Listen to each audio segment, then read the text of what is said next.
आज मैं कुंदन कुमार आपको क्लास 10th की सीबीएसई की अंग्रेज़ी की बुक जिसमें 2 स्टोरीज़ अबाउट फ्लाइंग, उसके जो second part the black aeroplane है उसकी आज मैं चर्चा करूंगा, जिसमें आप देखेंगे कि इस स्टोरी में समरी के रूप में इसमें क्या क्या होता है, इसके रूप में मैं आपको आज बताऊंगा। इसमें कहता है कि मेरे पीछे पूर्व में चंद्रमा ऊपर आ रहा था तथा मेरे ऊपर साफ आकाश में सितारे भी चमक रहे थे। आकाश में उस समय एक भी बादल नहीं था। सोते हुए देहात के ऊपर ऊंचाई पर मैं अकेला होकर भी बिल्कुल खुश था। मैं अपना डकोटा जो एरोप्लेन है वो फ्रांस के ऊपर से वापस इंग्लैंड की ओर उड़ा रहा था। अर्थात ये पायलट है जो ये बातें पूरी बातें को बोलता है। मैं अपनी छुट्टियों का सपना देख रहा था, अपने परिवार के साथ होने के लिए बिल्कुल एक्साइटेड भी था। मैं अपनी घड़ी भी जब देखी उस समय सवेर का 1:30 बजा था। मैंने सोचा कि बस बहुत जल्दी ही अब मुझे पेरिस कंट्रोलर से मुझे बात करनी चाहिए। जैसे ही मैंने एरोप्लेन के अगले भाग से आगे देखा तो मैंने अपने बड़े शहर का प्रकाश अपने सामने में देखा। मैंने रेडियो भी चलाया। पेरिस नियंत्रण कक्ष डकोटा DS-088, क्या आप मुझे सुन सकते हैं? मैं इंग्लैंड जा रहा हूँ, कनेक्ट ओवर, ख़त्म हो जाता है। रेडियो पर से पुनः फिर उधर कंट्रोलर से आवाज़ आती है, DS-088, हाँ मैं तुम्हें सुन सकता हूँ। अब तुम्हें 12 डिग्री वेस्ट की ओर मुड़ जाना चाहिए। DS-088 over. मैं मानचित्र पर दिशा सूचक यंत्र को देखा, कंपास को। दूसरा, अब अंतिम कंडीशन ब्लैक एरोप्लेन अर्थात डकोटा का तेल का जो टैंक है वो भी धीरे धीरे खत्म की उस कगार पर है। डकोटा को 12 डिग्री वेस्ट की ओर मुड़ गया। अब बेचारा मन ही मन सोच रहा है कि अपने घर पे जाने के बाद मैं क्या क्या करूँगा। जैसे मैं नाश्ता करूँगा, मैं अपनी फैमिली के साथ कैसे मैं बिताऊँगा। सब कुछ ठीक ठाक था, एक अच्छा बड़ी अंग्रेज़ी नाश्ता के रूप में। एक बिल्कुल सिंपल फ्लाइट थी। जब मैंने बादल की तरफ देखा, पेरिस 150 किलोमीटर पीछे ही था। वो भी अचानक आंधी वाले बादल, बहुत बड़े बड़े, मेरे सामने बिल्कुल काले पर्वत के समान, माउंटेन के समान दिखता प्रतीत होने लगा।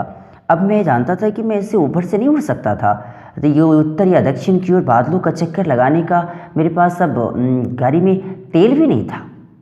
अब मैं कोशिश किया, मैं सोचा कि मुझे अब कहाँ लौटना, मुझे पेरिस लौट जाना चाहिए। मैंने सोचा, पर मुझे घर जाने की इच्छा थी और मुझे वहाँ नाश्ता करने की भी साथ साथ पूरे फैमिली के साथ एक इच्छा थी। मैं रिस्क उठाऊंगा। मैंने सोचा, पूरे डकोटा को सीधे आंधी तूफान में उड़ाने की कोशिश किया। बादलों के बीच अचानक सभी कुछ ब्लैक सा दिख रहा था। अचानक कंपास भी काम करना बंद कर दिया। अब ये बात करता है पेरिस कंट्रोलर से, Paris control, can you hear me? क्या मुझे आप सुन सकते हैं? नो आंसर, कोई आंसर नहीं मिला।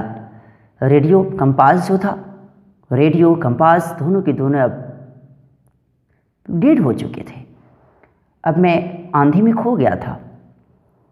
तभी काफ़ी समीप काले बादलों में मैंने एक दूसरे एरोप्लेन को देखा, जो कि वो एक इमेजिनेशन है जो आगे जाके आप देखेंगे, लेकिन उसमें कोई प्रकाश नहीं थी और मुझसे आगे आंधी में उड़ता हुआ, लेकिन मैं उसे देख सकता था।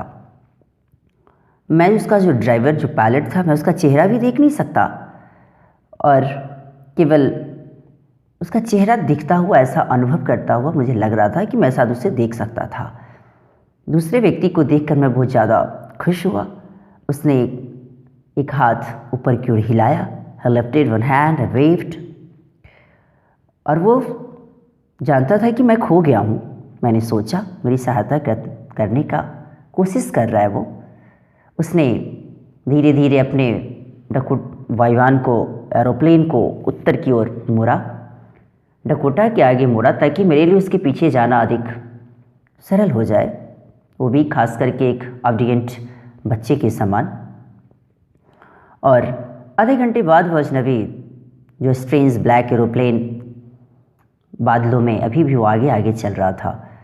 अब केवल 5 या 10 मिनट उड़ने का पेट्रोल पुराने डकोटा में बचा हुआ था जो पायलट शुरू से चला रहा था। अब तो मुझे और डर लगने लगा, परंतु अब वो धीरे धीरे नीचे जाना शुरू कर दिया। अब मैं आंधी में से उसने पीछे आ गया और अब मैं अचानक बादलों से बाहर भी आ गया। मैंने अपने आगे प्रकाश की 2 लंबी लाइन भी देखी। यह इट वॉज अ रनवे, वो तो रनवे था। एन एयरपोर्ट, एक हवाई अड्डा। आई वॉज सेफ, चलो अब मैं सुरक्षित हूँ। I turn to look for my friend in the black aeroplane.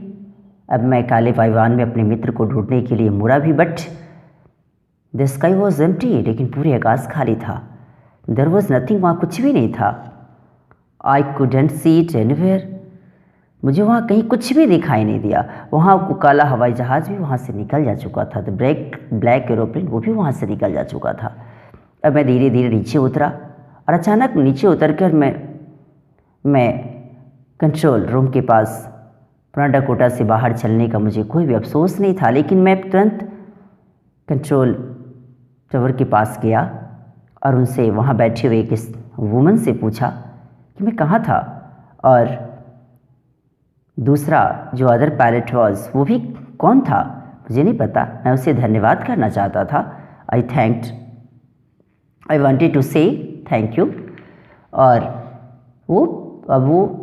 उसने मेरी तरफ बिल्कुल स्ट्रेंजली, बिल्कुल विचित्रता से मेरे तरफ देखने की कोशिश की, वो वुमन जो कि कंट्रोल रूम में बैठी थी, और वो हंसना शुरू कर दी।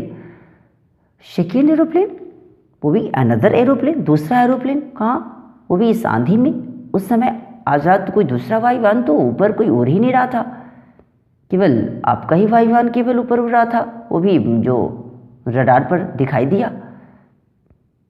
इसलिए किसने मुझे वहाँ पर बिना दिशा सूचक, बिना कंपास का, बिना रेडियो का, बिना गाड़ी में तेल का, अधिक ईंधन न होते हुए भी पहुँचाने में मेरी सहायता की, और उस ब्लैक एरोप्लेन की जो वो भी स्ट्रेंज ब्लैक एरोप्लेन जो कि बिना प्रकाश के उड़ने वाला वायुयान एरोप्लेन पायलट्स, आखिर वो कौन था वो मुझे समझ में नहीं आया। और ये बेचारा ये चीज़ सोच के बेचारा बिल्कुल परेशान हो रहा था कि पता नहीं मेरी सहायता आगे आगे चल के वो कौन कर रहा था। आखिर वो द ब्लैक एरोप्लेन क्या सही में द ब्लैक एरोप्लेन के रूप में ही दिखने वाली वो गाड़ी प्रतीत होती है। और ये ब्लैक एरोप्लेन का जो पायलट है बिल्कुल कंफ्यूज हो जाता है, पता नहीं कि वो व्यक्ति कौन है। वो आगे आगे जो